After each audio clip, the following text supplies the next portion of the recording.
Ya, di sepanjang tahun ini, perusahaan Singapura gencar mengakuisisi perusahaan Indonesia. Hal ini dikarenakan Indonesia menawarkan pasar yang besar, sumber daya alam yang melimpah, dan juga potensi pertumbuhan ekonomi yang juga tinggi. Selain itu, faktor seperti kebijakan investasi yang mendukung ekosistem startup yang dinamis di beberapa sektor, serta hubungan bilateral yang kuat antara kedua negara juga menjadi pendorong utama. Tapi apakah hal ini menjadi menguntungkan untuk Indonesia atau malah bumerang? Emang ada apa sih sampai perusahaan kita banyak diakuisisi dan dampaknya bagi kedua negara, keberlangsungan industri dan juga arah investasi akan seperti apa? Kita bahas dalam Berbondong-bondong perusahaan Indonesia diakuisisi oleh Singapura. Kita masuk ke slide pertama. Jadi aksi akuisisi ini seringkali bertujuan untuk memperluas jangkauan pasar, mengakses sumber daya baru atau mengkonsolidasi industri agar lebih besar dan juga efisien serta kompetitif. Kita masuk ke slide pertama ya. Tapi memang nggak cuma Singapura, China juga lebih melirik banyak lagi dari perusahaan Indonesia. Pasar yang besar, sumber daya alam yang melimpah, potensi pertumbuhan ekonomi yang tinggi juga menjadi faktor dari aksi korporasi tersebut. Selain itu, faktor seperti kebijakan investasi yang mendukung investasi startup yang dinamis di beberapa sektor serta hubungan bilateral yang juga memang kuat antara Indonesia dan beberapa negara menjadi pendorong utama. Banyak beberapa perusahaan asing seperti China hingga Hong Kong juga sudah over capacity di dalam negeri. Mereka akhirnya butuh ekspansi untuk keluar agar bisa tumbuh. Nah, akuisisi perusahaan TBK memberi mereka platform global, meningkatkan reputasi serta memudahkan penetrasi ke ASEAN. Berdasarkan catatan CNBC Indonesia Research, terdapat beberapa emiten yang telah diakuisisi oleh perusahaan Singapura dan hal ini mendorong kenaikan harga saham emiten tersebut. Saya akan coba jabarkan beberapa perusahaan itu dalam slide berikutnya ya. Ada satu adalah PT Platinum Wahab Nusantara Tbk atau Teguk atau TGUK, di mana di Mei 2025 dikabarkan PT Platinum Wahab Nusantara Tbk atau Teguk diakuisisi oleh perusahaan holding asal Singapura yaitu Visionary Capital Global Pte Limited atau VCG. Hal ini disebabkan karena memang masih tingginya hutang dari perseroan. Dalam keterbukaan informasi disebutkan bahwa VCG akan mengakuisisi 69,34% modal disetor dan ditempatkan Teguk dari PT Dinasti Kreatif Indonesia yang merupakan pemegang saham mayoritas existing Teguk. VCG Pte Limited ini akan menambahkan lini bisnis frozen food untuk memperbaiki kondisi keuangan Teguk yang merugi pada 2024. Nah, hingga saat ini emiten Teguk masih belum bisa diperdagangkan lagi nih di pasar Bursa Efek Indonesia dengan status terakhir diberhentikan sementara, berdasarkan data yang diberikan melalui Bursa Efek Indonesia. Lalu yang kedua adalah PTMR atau PT Master Print Tbk.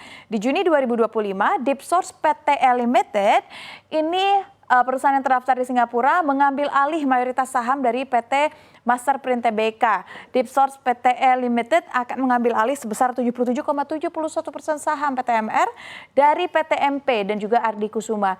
Dengan pembelian tersebut maka berakibat pada perubahan pengendali. Nah, tujuan dari rencana pengambil alihan adalah untuk pengembangan bisnis dan memperluas jaringan usaha calon pengendali baru di Indonesia, which is Dipsource Pte Limited.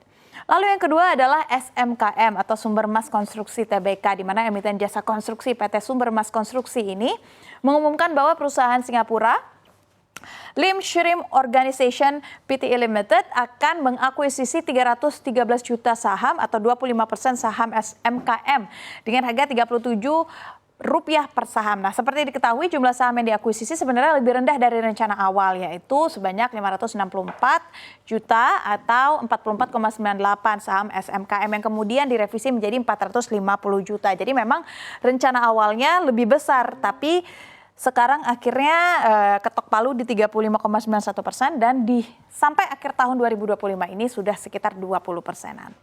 Dan ini adalah rencananya pure akuisisi. Lalu yang selanjutnya adalah PT Bintang Oto Global Tbk atau Boga. Saham PT Bintang Oto Global Tbk atau Boga ini menguat signifikan nih sehari setelah terjadi transaksi pengalihan kepemilikan yang berujung pada perubahan pengendali perseroan. PT Falcon Asia Investama atau PT yang menaungi dari Boga ini melepas 1.122.137.000 saham atau setara dengan 29,5% kepada GX Archipelago Pte Limited. Nah, perusahaan investment holding berbasis Singapura ini di mana transaksi tersebut dilakukan pada harga Rp520 per saham. Aksi korporasi tersebut mengakibatkan perubahan pengendali langsung perseroan dari PT Falcon Asia Investama menjadi GX Archipelago PT Limited. Nah, tidak terdapat informasi lain ya terkait dampak operasional maupun hukum yang disampaikan dalam laporan yang ada. Jadi ini lagi-lagi pure akuisisi.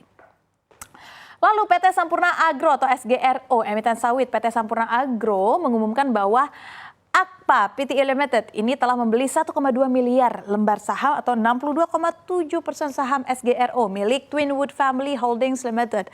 Ruang lingkup bisnis utama perusahaan meliputi perdagangan sumber daya serta pengembangan dan juga operasi infrastruktur. Ketiga pilar ini menjadi fondasi pertumbuhan yang konsisten bagi perusahaan selama bertahun-tahun. Tidak hanya itu, perusahaan juga turut mengembangkan komponen kendaraan ramah lingkungan serta proyek infrastruktur dan juga fasilitas industri. Diversifikasi ini juga menjadi strategi penting dalam memperkuat daya saing perusahaan di pasar global. Lagi-lagi pure akuisisi. Kita masuk ke slide berikutnya. Nah, kita udah tahu ya sebenarnya ada yang memang pure akuisisi, ada juga yang sebenarnya butuh aliran dana kayak Teguk tadi karena adanya hutang, ada juga yang memang karena rencana ekspansi bisnis dari perusahaan di Singapura. Artinya kan sebenarnya akuisisi ini nggak selalu jelek dampaknya atau menggambarkan lemahnya perusahaan Indonesia. Karena memang Indonesia dan Singapura ini sebenarnya sudah sejak lama membangun iklim investasi antar kedua negara yang saling menguntungkan. Contohnya di sektor ekonomi dan juga investasi, Singapura ini secara konsisten menjadi salah satu investor terbesar di Indonesia. Aliran investasi ini juga mencakup manufaktur, pariwisata, real estate, hingga ekonomi digital. Kawasan seperti Batam, Bintan, dan Karimun atau BBK bahkan menjadi fokus kerjasama ekonomi melalui skema segitiga pertumbuhan Sijori yang dirancang untuk memanfaatkan keunggulan komparatif wilayah, memperlancar investasi, dan menciptakan lapangan kerja. Ribuan warga Indonesia bergantung pada ekosistem ekonomi dari kerjasama ini. Tapi tidak hanya ekonomi, di bidang pertahanan dan keamanan, kedua negara juga punya kerjasama yang erat, termasuk latihan militer dan pertukaran personel. Tapi meskipun kuat, dinamika hubungan Indonesia-Singapura itu nggak sederhana. Seperti yang dianalisis oleh Masud di tahun 2024. Ada kompleksitas di mana Goliat Indonesia dikatakan ya, seperti Goliat, tidak dapat berdaya di hadapan Lilliput atau Singapura dalam konteks tertentu. Walaupun badannya besar, tetapi Lilliput ternyata masih lebih menguasai. Namun inilah yang justru membuat ikatan ini begitu dinamis dan juga krusial. Indonesia dan Singapura ibarat dua sisi mata uang yang saling melengkapi dan tidak terpisahkan dalam peta geopolitik dan ekonomi Asia Tenggara.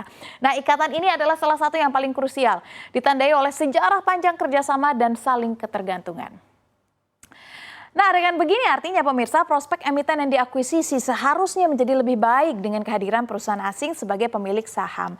Harapannya kinerja keuangan emiten juga menjadi jauh lebih baik.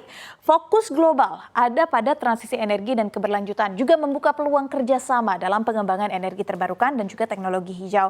Kolaborasi ini artinya esensial untuk memenuhi komitmen iklim global.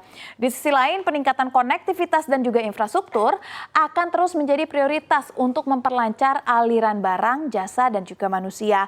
Sebagai anggota kunci ASEAN, peran organisasi ini menjadi sentral menjaga stabilitas dan integrasi ekonomi kawasan. Kerjasama dalam kerangka ASEAN akan jadi platform penting mengatasi tantangan regional dan juga global. Indonesia juga akhirnya terus berupaya nih untuk menarik lebih banyak investasi dari Singapura, terutama di sektor strategis dan hilirisasi. Menyadari pentingnya aliran modal ini, pemerintah Indonesia berkomitmen menciptakan iklim investasi yang semakin kondusif.